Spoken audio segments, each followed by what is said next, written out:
Yo, what is going on, everybody, and welcome back to the absolute best show in all of pro wrestling and sports entertainment. You know what time it is. It is the Royal Rundown with one half your host and duo, SERG, VICENTE, and joining me as always is my sister from another mister, Miss Drede. Miss Drede, what it do?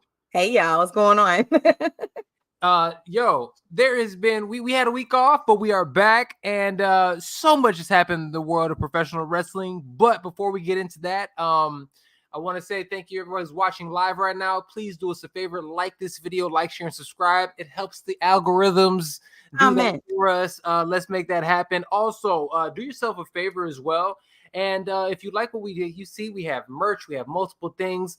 Like, share, and subscribe here. And also get some merch. Etsy.com/shop/the5pod shop. Get yourself some merch today. We have hats. We have hoodies. We have t-shirts. We got mugs. We got the whole gambit. Go ahead and check that out. Support the show and get some of the best combat sports. And, let's see, we got the mug right there. Gear we have. So thank you guys so much. All right, let's jump into it. Dre. What up? Finally happened. We have been calling for this to happen for so very long. Maus, the Yeet Master himself, has finally won a chip. Jey Uso. I will never not laugh at Yeet Master. I'm just never not gonna. Yeet. Jey Uso has won the Intercontinental title. He beating Braun Breaker in honestly a pay-per-view worthy match, or says a PLE version match on Raw. A lot of people were questioning if they were actually going to do a title change on Raw. But for me, and correct me if I'm wrong, and I'm going to actually toss it to you in a second, but having a title change on Raw, it brought the feels of the Attitude Era back. Feeling that anything could happen on any given day is pretty incredible. Dre, the walkouts, the events, Jey Uso winning, how do you feel about it? Jey as Intercontinental Champion, it just feels right. Feels good. It's always good to see. We talk about how sometimes the money is in the babyface on the chase or whatever, but it's just also really nice to see the babyface get the win when we want to get the win. Jay's somebody who we've been cheering and rooting for a really long time. For him to finally get that singles title, everybody in the Anoa'i and Fatu family is just excited and happy for him. That group chat was lit that night. It was crazy. And it's just nice. It's just really nice. Jey is someone you can easily root for, and so it's cool to see that. And then also just shout out to Braun Breaker. Like that was a really fun, good match. Their interaction on Monday after, this past Monday afterwards was great. Hey, Ma, was great as well. And I love that they're making Braun. It's kind of like they're turning Braun babyface after rocking with Jey, which is great. Because it is just a lot easier to have a traditional babyface versus heel for that.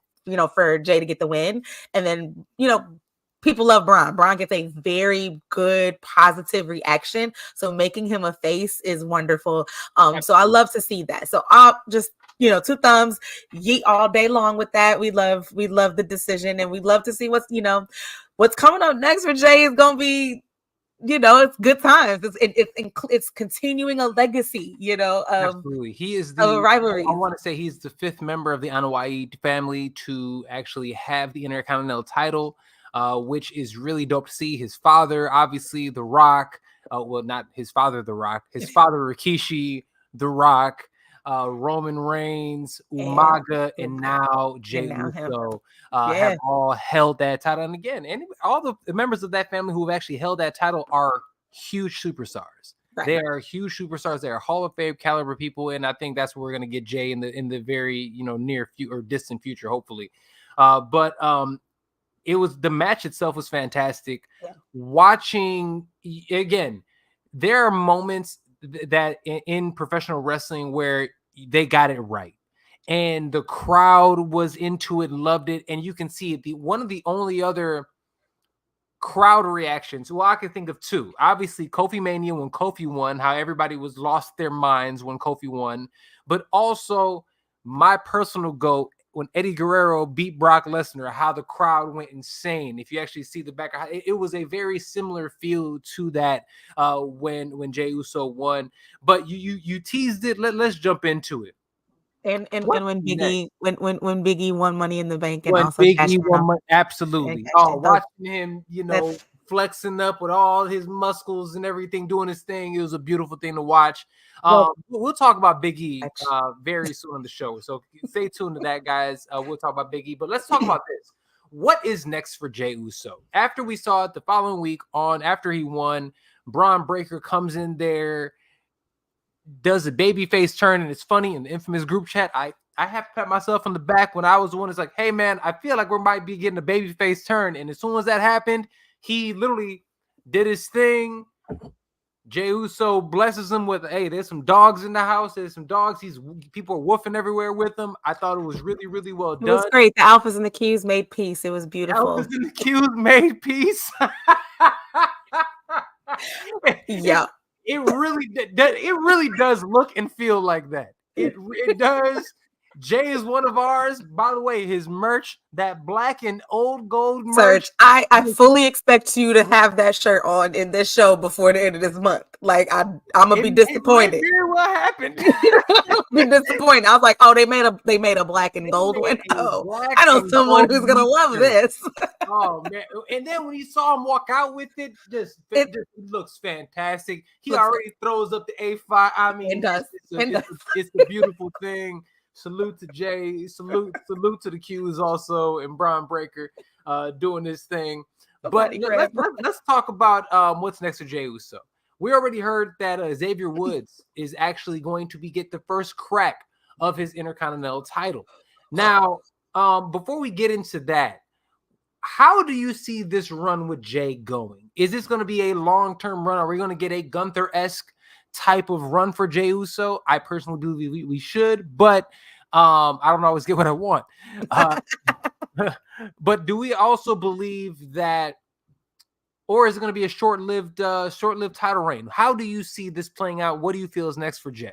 Yeah, this is tough because it's what we want to see versus what we probably know we're going to see versus we're all Triple H and them have been trying to rewire our WWE brain when it comes to creativity as well, and they do surprise us. They've surprised us many times, so it's hard to say. I will say this: what the immediate next for Jey Uso with him going against Xavier Woods. Yep. I mean, it does feel right. The New Day is having this amazingly built storyline going on right now that has us on the edge of our seats. One of the best storylines currently in the WWE right now, and one thing I think has been a staple of the Triple H era has been fantastic storytelling. I mean, it's 10 years-ish worth of build technically, right? When you have a team that's been together that long, that's never broken up. Yeah. And hasn't even had a hiccup. They've had a slight hiccup with the Wyatt family, but that was also it didn't all the way go there, right? But that also still and to be fair, that even could have been a little bit better. They could have milked that even a little bit more, but they have the luxury of that, that much build for whatever's happening with the New Day at the moment. And it's only right that an Uso is involved is part of the storyline some kind of way, because we already know how the Usos and the New Day get down. So we already know they're brothers, Uso sure. Gonna be there's no chance it's gonna be bad. There's just no chance. So, and we already know that. I think it's the way that they have been laying it out. It almost feels like Kofi's gonna cost Xavier Woods the match. And I think that I really feel like it's easy the way they've built it, right? They make us on its face, you see that it's Xavier, the one that's a little hostile, but I agree with you. I think the more interesting story is if it's Kofi that turns and makes it more, and I just think that makes it more interesting. Either one of those brothers could play good heels because we already know how they get down. They're just very talented, in general. I think it's going to be great. So, the New Day breakup, which although it's going to break my heart while we watch it, it's going to be very entertaining. And then of course we have the biggie of it all as kind of like as the wild card, and we don't know where he is in that process. Every interview he's always asked about, his healing, and he just gives us a very general, I feel good, and whatever the doctors say, I'm, blah, blah, blah. I think it gives us a nice political, wonderful answer. He's showed up on, on the pre-shows, and he's doing a great job on those pre-shows, by the way. Killing it. Absolutely killing it. Because I can listen to that man speak all day long for all the reasons. And so it's just, it's nice for us to kind of speculate on what's happening, when it's happening, etc. So yeah, I think we just get to tune in, and that is the luxury of current WWE, the luxury of knowing that creative is in good hands. Yeah. And whether we agree or disagree with the booking, we know it's not going to really be bad. Yeah. Well, and that's one thing. What they're doing, and one thing I think the WWE has done really well with the Triple H era is the social media of it all. The behind the scenes, the little clips that they showed a clip that looked like somebody was behind the corner taking with a cell phone, right? With a cell phone, right? Taking a video of Kofi, with Kofi and Xavier arguing. So it's really dope to see how they're tying it all together, and they're really getting us invested in the story. And we'll talk about AEW in a little bit, but I think this is currently what the WWE has over AEW, because between you and I, AEW has better talent. It's arguable, and especially with the announcement that's going to come out with. Actually, they announced it kind of today, and we'll talk about it in a minute. But but they arguably have better talent. But what the WWE has over AEW is their storytelling is rock solid right now, and they're having these storylines come from everybody, from the bottom of the card to the top of the card. It is interesting. It is very difficult to keep a 3-hour show entertaining, and they have found a way to do it. And Raw is such a good show, and SmackDown is such a good show, and holy shit, NXT might be the best wrestling show on TV. Like they've been doing such a great job currently, and it's great. It's great to see. Let's transition here.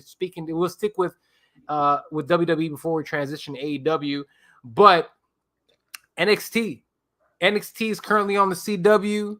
They had their first show in the absolute best wrestling city in the world, Chicago, Illinois. Best wrestling fans out there. Argue with your mama. I don't care. We ain't argue. We ain't talking about this. You know what I'm saying? But what a great show that they had. And all I can think of is, holy shit, the Click beat wrestling. They won. The Click won. Watching Shawn Michaels and Triple H sit there at the beginning saying, "Are you ready?" together, with this crowd exploding, and the people are loving them. It is incredible. I love to see it, especially as a child of the Attitude Era, to be able to see this. Because we really were kids. I think we forget sometimes, but we had no business. No business watching that nonsense. Think about it. It was like, what was Attitude Era? Was roughly from 97 to 2001. Something like that. Yeah, 2000. I think 2001's pushing it. It's probably more like 97 to like 2000. 2000, right? 2000. So that puts me at 11, 11, 12, 13. You know what I'm saying? Watching all the tomfoolery of the Attitude Era, right? Extra, yeah. And WCW at the time, because middle school. We were in middle school. You know what I'm saying? Like it's just hilarious that we were. Second of it. Loving it. Monday Night Wars was great. You had to be there. If you weren't, watch a documentary. You'll get the hint. So that was great. The Click won. What are your thoughts on the new presentation? We had new belts. And we had a couple title changes. Yeah, we had one title change, right? I'll say this. NXT close, near and dear to my heart, and for all the reasons. Yes. I do love the new branding. I like that. I like the new branding because the last time they tried the new brand, it was not cute. It wasn't as bad as a lot of people said it was, but it was just very not NXT, if that makes sense. I think this very much still fits. This fits NXT. It still fits who that brand is, 1000%. What the audience loves about that brand, right? And I think that's very important because as NXT has gotten far more mainstream, for example, they're on the CW now. I was interning there when you could only watch it on Hulu Plus. You know what I mean? Like, so it was like it's as it continues to get more mainstream, you do still want to keep the foundation, solid, and keep and those are the reasons why we even get to this point, because you kept to that foundation, or most of the foundation was still strong. I'm gonna say that the street fight was absolutely insane. Them little rascals they get active. They got active, and they did it very quickly. Yeah. And they did it very, very quickly. I enjoyed that match far more than I thought I would. I really wasn't checking for it for real. Right. And that's just my fault. Like, I feel like that was my fault. I finished watching that match like, that's my fault. I should have been checking for it more. For sure. But to be honest with you, it wasn't one of the feuds that I was really paying attention to. But man, they made me. But right. But that's what you're supposed to do, right? Right. As one of the competitors, as a performer, I'm a mid-carder, but I'm gonna make you pay attention. Right. And that's exactly what they did. Wes is somebody that has, North American champion in the past. He is an incredible talent. That was a great match. This heel turn that he's doing, you know me, I love me a heel. Loving it. What a great event. The CM Punk being there in Chicago. What is it? Larry now officially being a part of WWE lore is incredible. It's hilarious. Punk send everybody home with Lou Malnati's pizza. And can I say this for people who are not from Chicago? Check this out. Deep dish pizza. I know he was gonna go there. Is our celebration pizza. That is not our day-to-day pizza. Our day-to-day pizza is our thin crust bar pub pizza. It's cut in squares. It is delicious. Crispy. It's very crispy. That doughy mess. Don't you give me that. I don't want that. Yeah, the other one, that lasagna pizza, that's for tourists. When people come from we eat celebrations. And I was gonna say that, and even the fact that he said he did Lou Malnati's deep dish versus anybody else's deep dish is perfect, because it's the thinnest of the deep dishes. It is. The thinnest of the deep dishes. The crust is bomb. Like, he did it the way it's supposed to be done. But I have that caveat out there, because we talk pizza on the Fight Podcast. What you talking about? We do that here. I do also want to make just two more points, and then we can move to the next thing. But this was a really great show. Yes. It was really quick. I'm so sorry. Everybody who's watching live, thank you so much for watching live. Do us a favor, please like, share, and subscribe. You're watching currently, like this video right now. Do us a favor, like this. And comment as well. Like and comment, interact with us. It really helps with the algorithm. And again, it helps grow the show so that more people can see this fantastic show. And we want to make sure that we're growing to let the rest of the world know about the best wrestling show in all of pro wrestling and sports entertainment. So check us out. Not only check us out, check out all the other things that we have on the Fight Podcast. I have interviews with, over 100 interviews with some of the best, combat sport athletes in the world. Check that out. We talk about boxing, pro wrestling, MMA, all the above. Also, subscribe to the Substack today. I have a great article about Khalil Roundtree arguably winning the championship this weekend against Alex Pereira. Okay, I'm sorry. Continue. No, that was necessary. Thank you. I was going to say that Julia, I think, had a wonderful showing in her first WWE match in her career, which is lovely. I know a lot of people are upset. I know a lot of people are upset that she got a loss in her first, but I love that she didn't lose clean, so that you still know that it wasn't her for real. Obafemi. Obafemi's a star, yo. I'm telling you, y'all can keep your Gunther. I want Oba, okay? I want Gunther versus Oba. What did you talk about? Versus Gunther. In fact, I want Oba to be the one who takes the belt from Gunther. Fine with that. I'm good with that. We can agree there. Yeah. I want Oba versus Sheamus. I want Oba versus Gunther. I want Oba versus Damian Priest. I want him versus the Kaiju fight that we just had. You damn right. Above. Give it to me. All the above. I mean, first, and I love that the kid's character is so swaggy. It's so just I love it. He embodies M'Baku. He does. He does. It's so good. It's so good. And like, what a way to find out that Tony D'Angelo's from Oak Park. I mean, I didn't even know he was from the Grand. It makes so much sense now. Until he said it in the pro. I grew up 20 minutes ago. I'm like, you did. Well, I didn't even. It makes so much sense now. Well, shout out. He sounds like one of the Italian dudes from Chicago. And do. It makes sense. And then the last but not least, 2 times the NXT champion, Trick Williams. Salute. I just salute to him. It was such a feel good moment. That's just very similar to Jey. Like the NXT crowd loves Trick Williams.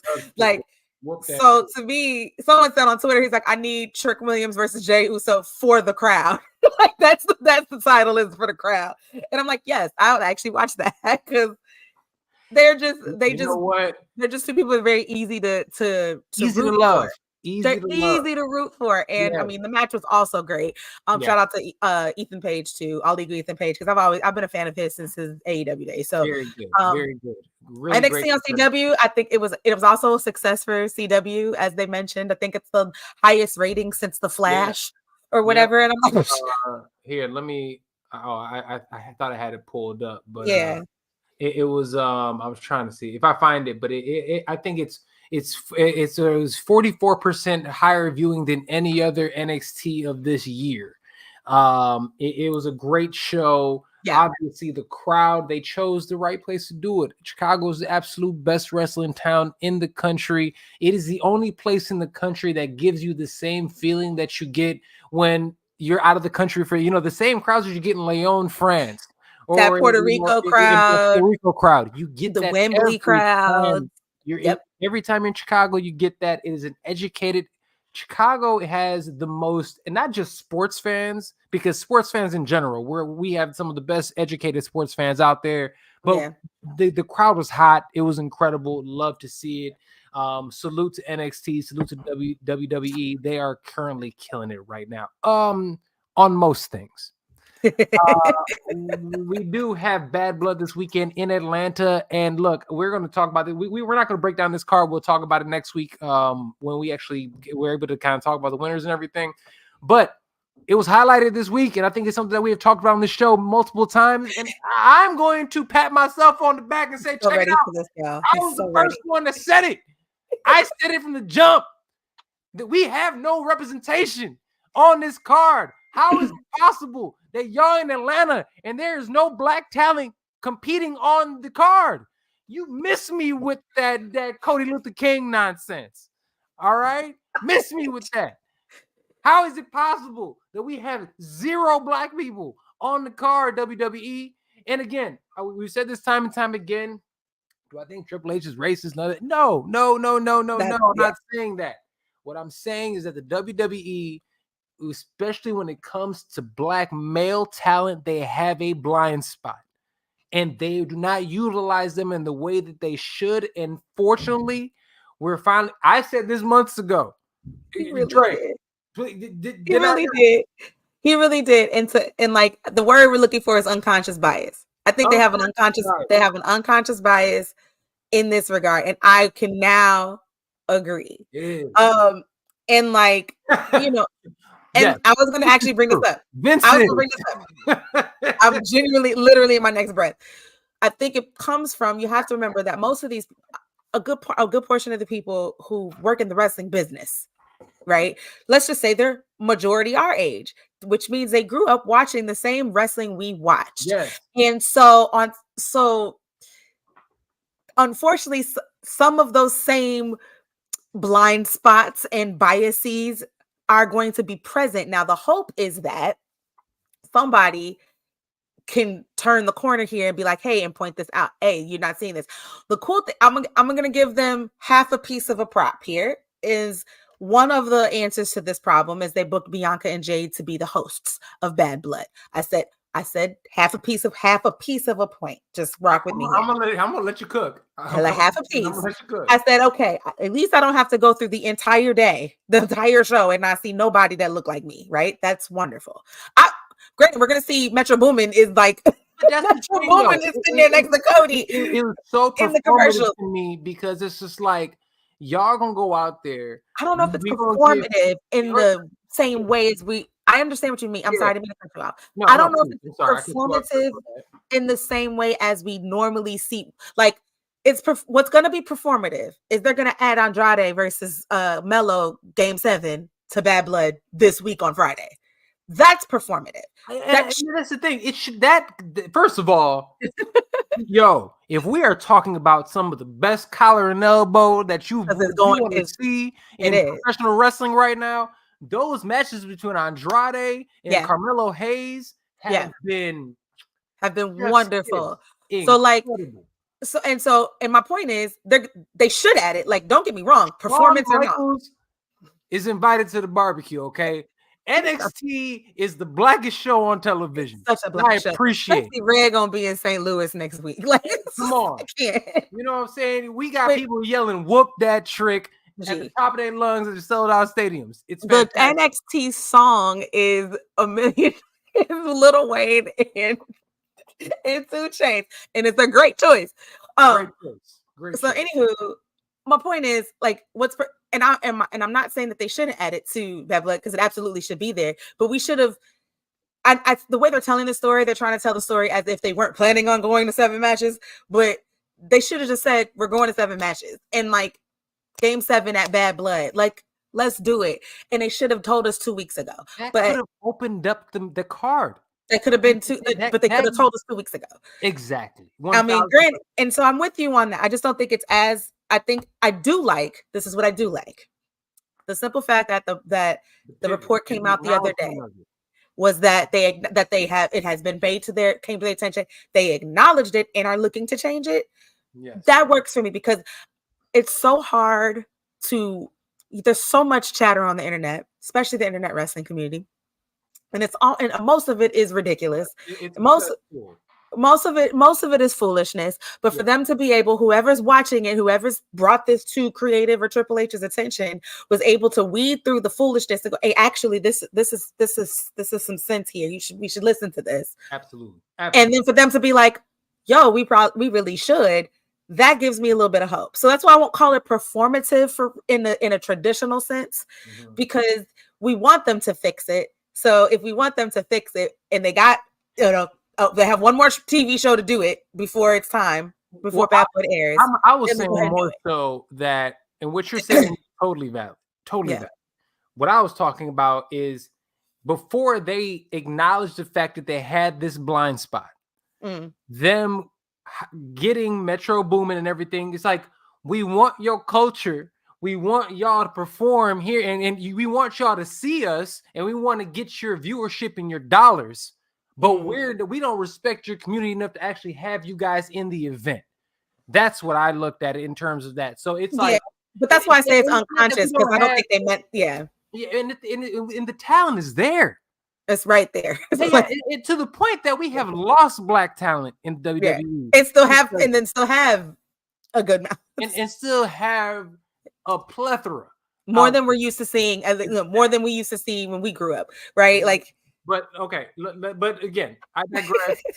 It's been that's an important point. It's an important point, though, because it gets, even when the people that are having this conversation online, right, it gets hijacked by people who don't know how to don't have the depth to have the conversation. Exactly. If you don't have the intellectual depth to have this conversation, you should be having it. If you're not black, you really shouldn't be having this conversation, unless you're asking a question about why do we feel this way, not why is everything got to be about race? And then have the empathy and understanding to actually be able to listen to us, to hear what's being said, and to see what we are saying and why we feel the way that we do.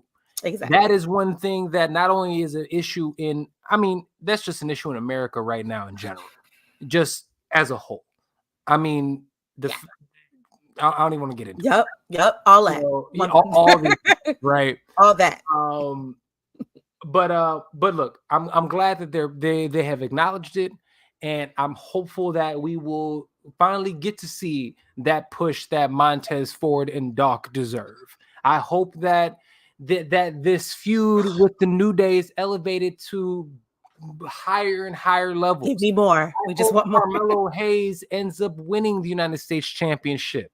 Yep. Like, these are things that I hope ends up happening, and you can kind of start to seeing again these things happening, those pivots happening. So again, I'm patient. I am a fan of WWE. I'm locked in. So salute. I will be watching this weekend. All right, let's transition to AEW. And before we get to that, everybody who's watching live on YouTube, on Instagram, and on Twitch, thank you so much for watching live. Please like, share, and subscribe to this video. And check out everything else we have with the Fight Podcast, as well as our Substack as well. And buy some merch. Support the show. Help us do this for y'all. All right. Beautiful mugs, beautiful t-shirts, hats. I just ordered my hat. It should be here soon. And other things. See, I bought my own hat. I had to buy it myself. I don't buy his own stuff. Free. I had to buy it, okay, for myself. I designed it and I still had to buy it. I had to buy my stuff too.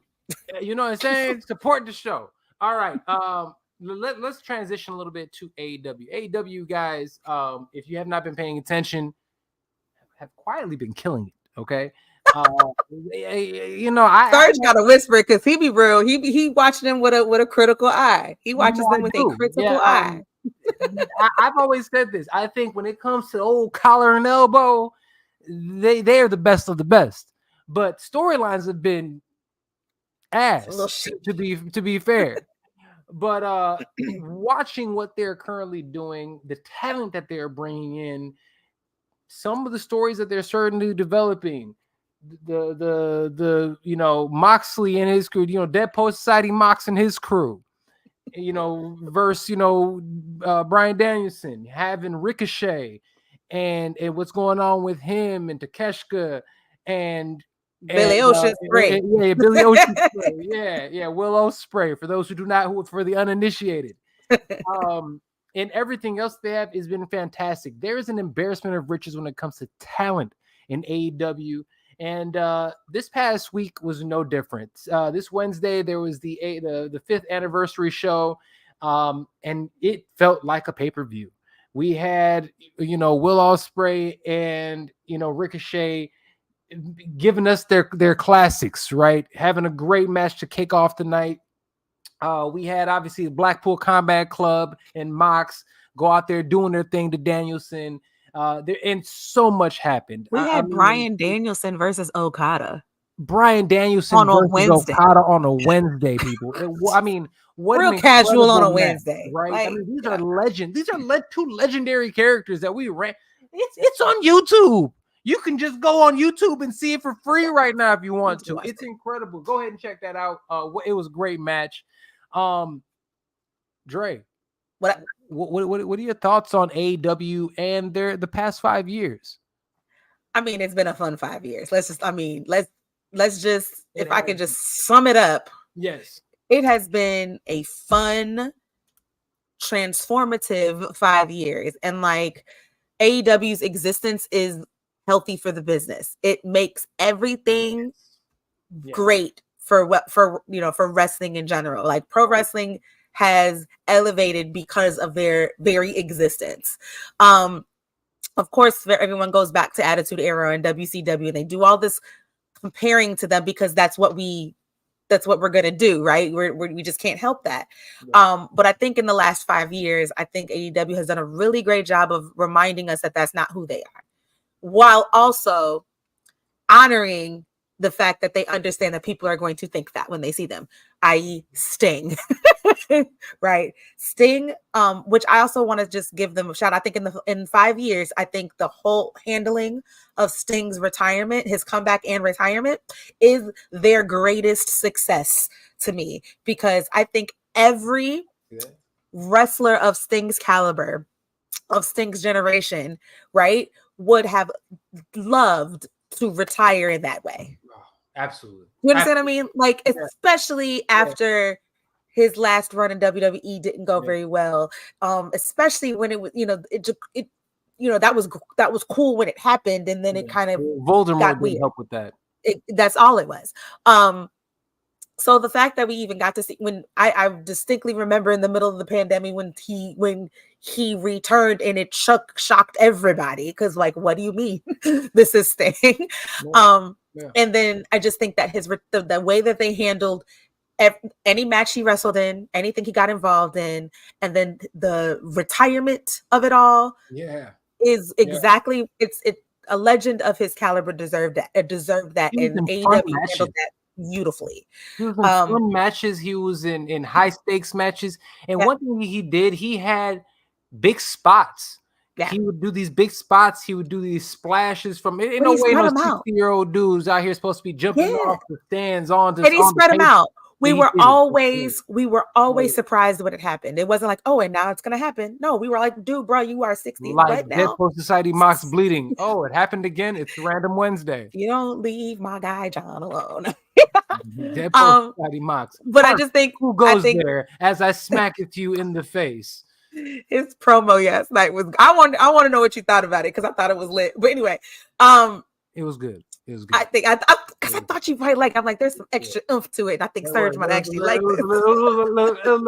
Extra sapong on that joint. You know I was like, Serge gonna like this. Yeah. I did like. But yeah, I just think AEW's existence is great for everybody because even in the end of Vince being Voldemort's reign at WWE, we saw a increase in the quality of the creative.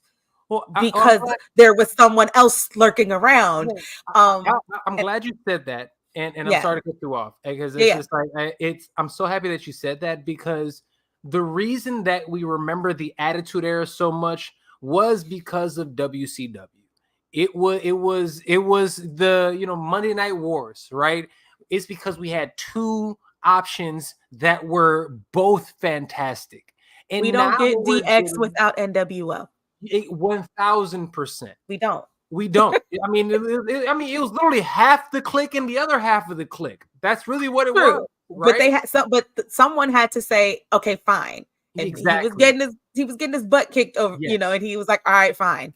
And now we're getting also and you touched on it. The reason that we're actually finally getting better storytelling in the WWE, granted, obviously there's Triple H there, but it's because of the competition. And again, it's forcing everybody to level up. And now when people feel as if when it is a free market where these athletes and performers can go wherever they want and get the best deal, that means the organizations are going to be forced to put the best product out there, which in turn is going to do what? Make us, the fans, happy. And you mentioned it too. It's good for talent as well because the talent are now finally they're starting to get paid what they deserve for putting their bodies on the line for us multiple times a week for our lovely entertainment because we're nuts.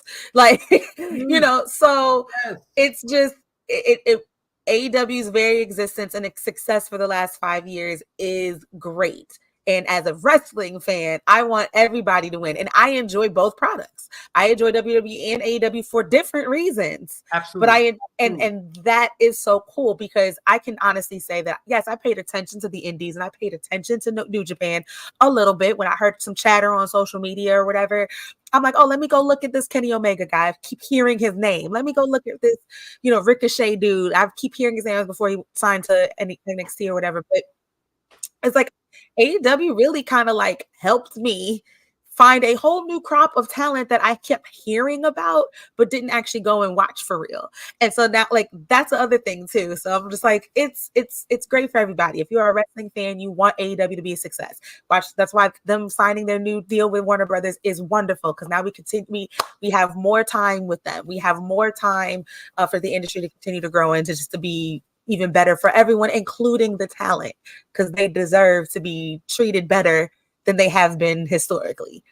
Absolutely. No, the talent now has an opportunity to on all tiers. Right. On all tiers. Yeah, right? On all tiers. And then also because of what AEW is doing, we're actually able to consistently see Ring of Honor. We're actually consistently able to see New Japan and what's happening in New Japan.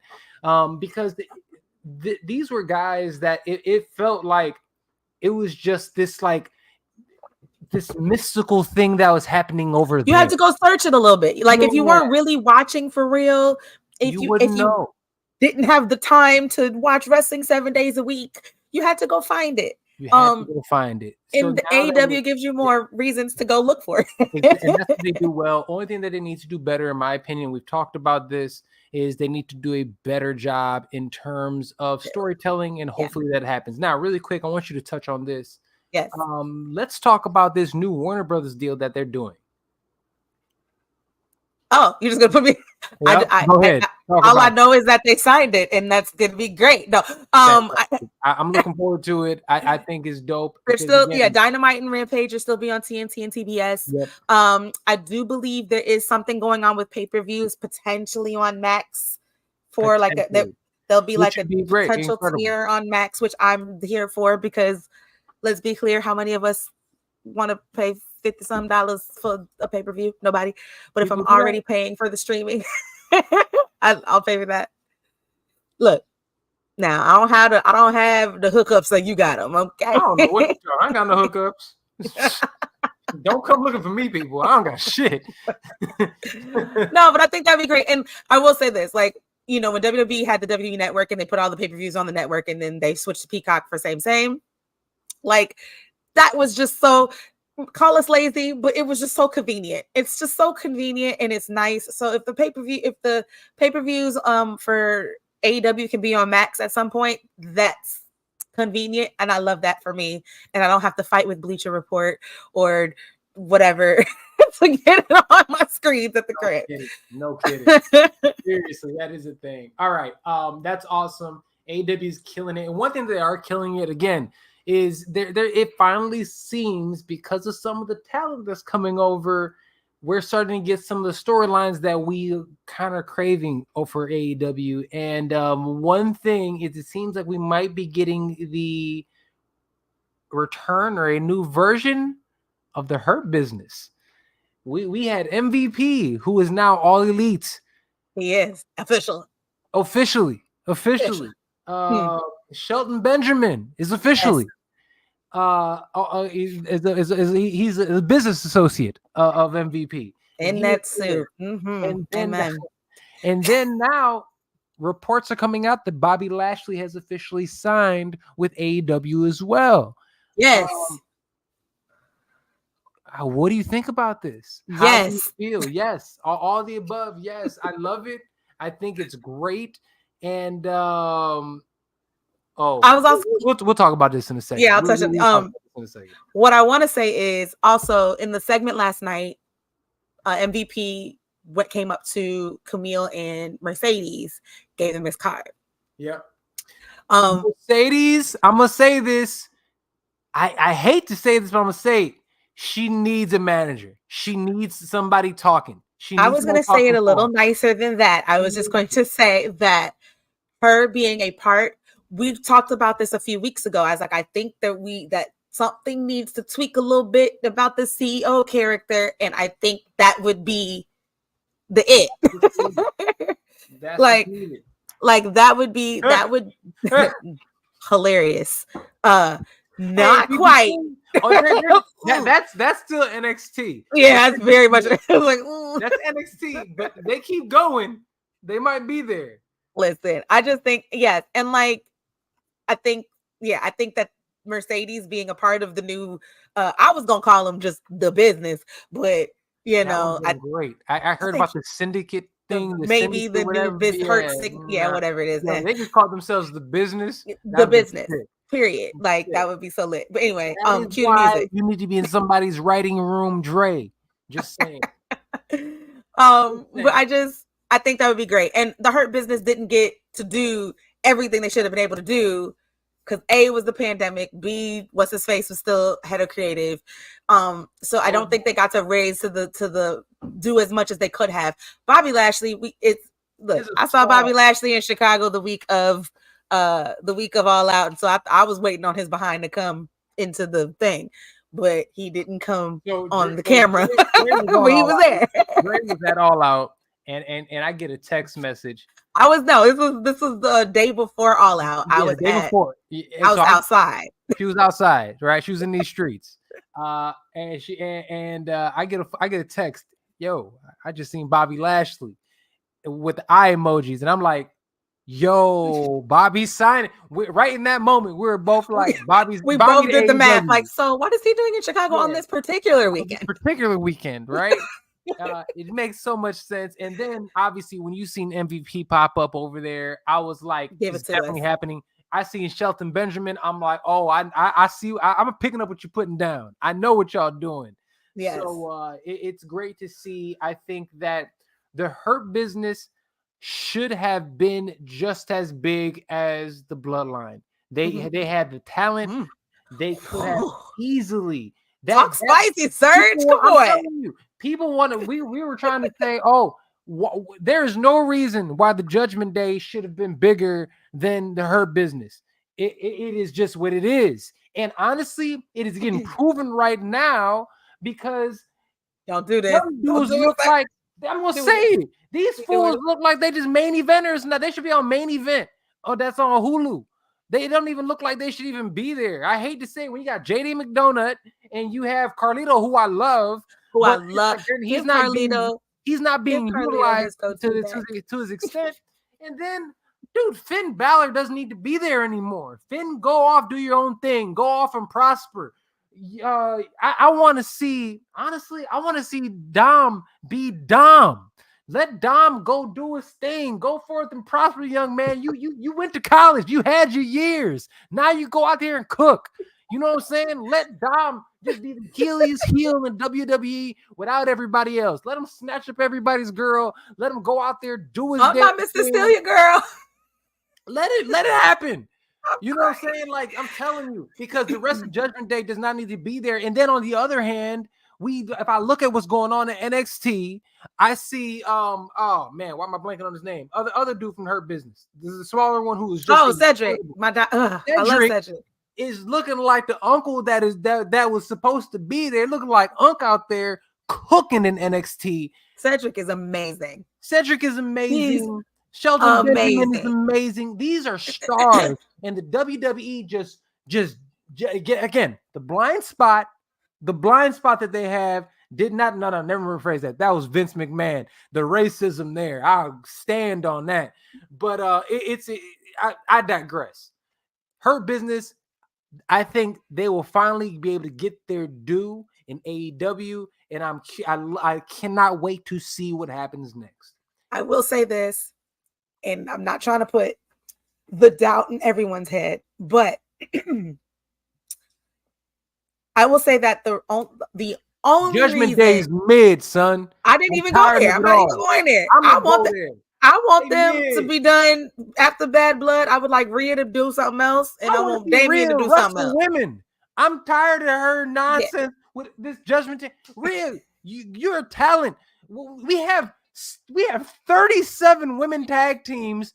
None of them have matches. No matches. Or barely build. Yeah. We sit here. We have all this talent, just a wealth of female talent in WWE. We don't get to see none. They're all in tag teams. They go out there, do a promo and then disappear for 3 weeks.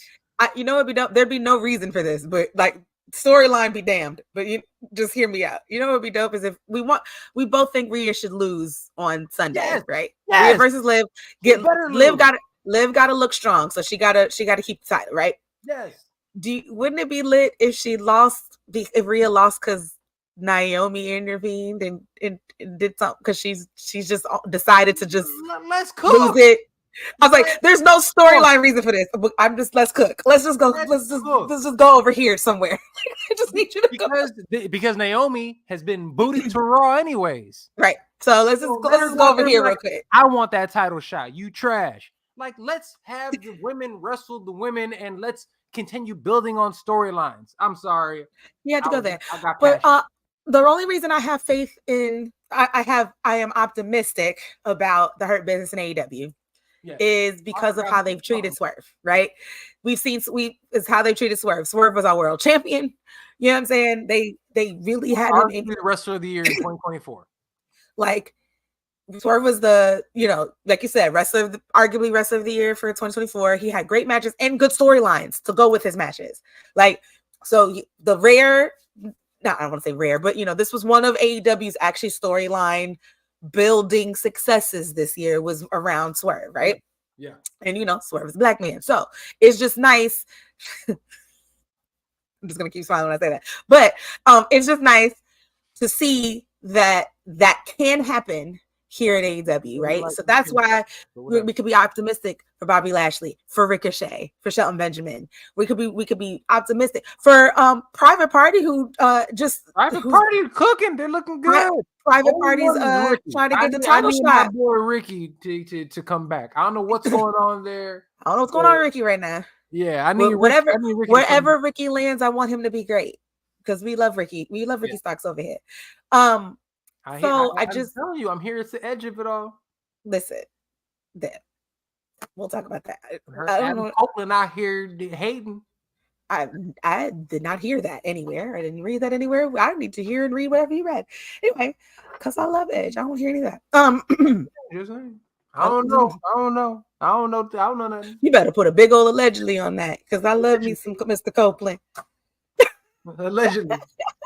But yeah, I mean, things look good at it. Things look over there in AEW. I mean, we've got some fun stuff to look forward to. And I'm just happy that we get to see more. They signed the deal, so we get more of them. And for everybody who kept saying it was a t-shirt company, I'm like, y'all just hating because what is wrong with y'all? They're the best collar and elbow company in the business. They go out there, they cook, they bring other organizations to the forefront, which is something that hasn't happened in professional wrestling. So they are becoming a more worldwide company. Yeah, and I will say this: I think they do earn their criticism. Yes, you know what I mean? Yes, like, absolutely. We're not like, don't get me wrong, like AEW earns its criticism. I mean, we started this off by talking about how essentially their storylines are trash, right? But just their entire existence though is just better for everybody, and for us greedy wrestling fans who just like to watch everything. Absolutely. I want more, so that's it. All right. Before we get out of here, rapid fire. Netflix dropped a doc on Voldemort. I mean Vince McMahon, and you can say his name because of his doc, right? Right. So that came out. Look, I'm gonna give my thoughts real quick, Dre. I want you to give your thoughts as well on this. But I watched the doc. It was 6 episodes. I will say this. If you follow professional wrestling and you follow WWE, I think it was a lot of what we already knew. And to be fair, it was just fun to relive some of those moments, to relive the Montreal Screwjob, to relive the Attitude Era. What was that? Exactly. For 8 millionth time, yes. Yeah. So, I think as a WWE fan and a historian of the professional wrestling, it was interesting and fun to see. But I think it's something that everything that we saw we already knew. Even in terms of these new allegations that came out, and I saw Bruce Pritchard got his big ass boxer shorts in a bunch, and you really tried. You really tried. He was all bent out of shape because Vince is his buddy. And he tried to say that it was a job that they try to make Vince look bad. I'll be honest with you guys. Vince makes Vince look bad, okay? And there was nothing on there that was a smear. They were just presenting facts. I think Shoemaker did a great job. I think what's his name? The other gentleman who the 5-star guy. Oh, Dave Meltzer. I thought his talking points are great. I thought the most telling thing of the entire documentary was in the last episode when they asked all the talent, including some of Vince's favorites like John Cena and Undertaker, what is Vince McMahon's legacy going to be when it's all said and done? And they couldn't answer the question. They all said, well, because they know he's Voldemort and a piece of trash, and they didn't want to say it on camera. So I thought that was the most telling component of it. Dre, what are your thoughts on the documentary? I agree 100% with everything you said, especially if you are a wrestling fan and you've watched a lot of wrestling documentaries or anybody's documentaries, really, nothing that is in any of this documentary is new. Yeah. I do think that this was a very interesting character analysis of Vince McMahon. Yes. the difference to me is the Vince's inclusion in some of these things. Right. And then like if and I've started to write something about this, Serge, and I'm trying to work it through because I'm gonna watch it. I want to watch the whole thing again. Right.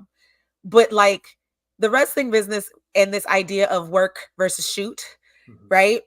Something that's part of the show is a work, something that's real life for real is a shoot, and then the talking about how in the Attitude Era did a lot of blurring of the lines of these things. And I think that some way that psychologically that has to do something to everybody that's involved. And so I think when you watch Vince talk about himself, you see some of that. There's parts where he's very much working, like he's working.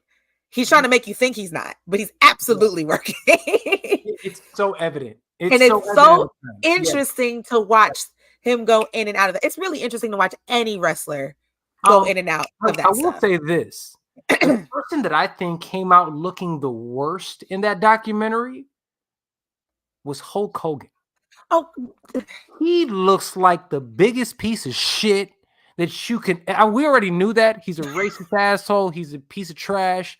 But he's the one who tricked on Jesse Ventura and stopped the wrestling union, something that Jesse's been saying forever. And he was out there denying that he didn't do it. Well, I was going to say that. Things, and then even at the end where he's like, well, if Vince isn't there, I think the WWE isn't going to last. Shut up, nerd.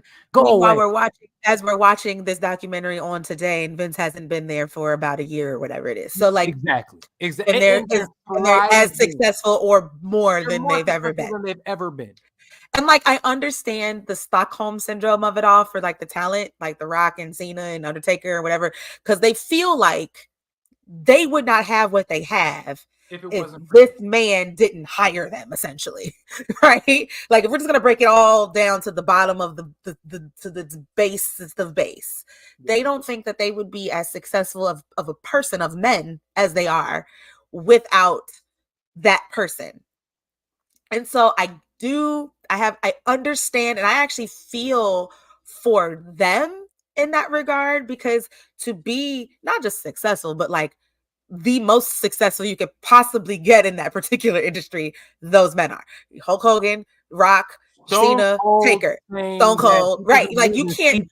I was like, my brother in Christ. Like, what are you saying? Triple H and Shawn Michaels essentially created a new tier of success for a wrestler. Yes, because they didn't just reach the highest heights in wrestling, but then they went into the offices, essentially. It's something I hope Daniel Bryan does over at AEW once he retires, but that's a whole nother conversation. So I just like, they created kind of a new tier of success. Rock and Batista and Cena too, kind of just they were they didn't create the shift to Hollywood, but they were the three that got to be actually successful. Hogan and Bret Hart tried Hollywood, they just weren't successful. Yeah. So Cena and Rock and Batista gave, I won't call it they gave a nice little, and after you do this you could go here kind of thing. And other wrestlers after them have been able to do that. Seth Rollins is definitely acting, Adam Copeland has been acting, etc. So and they're good at it. Like, that's the other thing. And they're good at it. Like, there's a difference between, I was in a movie, and then they're actually good at what they do. Roman, you can tell Roman's on his way. He's on his way. He's actually currently it's gonna come out with Keke Palmer. He's in the movie. Yeah, right. I was like, so Roman's on his way, and then like the New Day brothers, Big E's been in already and stuff. Like, all the, like, there is a level of quality now when they move into like acting world that is different from when Hogan and Bret Hart and Roddy Piper did it. So, but I'm saying, it's just very interesting. I feel for the talent who still feel like they owe Vince their success, because that's something they got to deal with here, knowing what he's being accused of. Wrestling fans too. It's, I think a lot of us, sometimes, we're like, well, man, we wouldn't have WrestleMania if it wasn't for Vince or whatever. And it's like, here's the thing, we can, I am somebody that can separate the two. Well, that's what I'm saying. So like, it is fantastic. Like, yes, I am so happy that he and his family created something that I love. Right. He's also an evil piece of trash. And like, I think that's where it comes down to. Like, at the end of the day, you have to be able to say that. You know what I mean? And I think that some of these talent that we look up to and we love, some of them can't say that comfortably yet. Yeah. Because we still think that their success is tied to somewhere in him. And that's, to me, that was one of the most interesting pieces of the Vince doc, was watching people try to reconcile with these things, especially since the doc was being made as these allegations were coming out. Absolutely. And then, I think the Vince of it all is that's the most Vince has ever talked about himself on camera ever. Yeah. No, it's interesting. It was a unique piece. Yeah. To see him speak the way and as candidly as he did. And even again, and this will be the last thing I say about it today, is even him going out. One of the last lines of the documentary is him essentially saying, and I'm paraphrasing here, the Mr. McMahon character in Vince, I don't know if I am more the character or more actually Vince. He was like, it's like it goes back and forth, and now it's like who is the real Vince now, right? Yeah. And for all those defending him, if he is essentially admitting, work or not, that's what he is. I think it is proving to be true in that way. But all in all, it was an interesting piece. It's a well done documentary. Like, it's a very good watch. It's an entertaining watch for those. I have a friend who doesn't, watch wrestling as a kid for real, but hasn't watched it since. And she was asking me about it over the weekend. She's like, I know you've been, her and her husband have been watching it, and they were just into it. Because if you were someone who doesn't watch wrestling now, or hasn't watched it since you were a kid, this will be a really good, like, you'll be enthralled because you would know none of the stuff. They're like, wait, he was in trial for steroids? Yep. Oh man, yo, like, if you didn't know about this shit, like the steroids thing will throw you off. The fight, them trying to say that they went out there and he said, I'm gonna let him punch me in the face to Bret Hart, bruh, they kicked them off the documentary talking about how Vince liked to fight.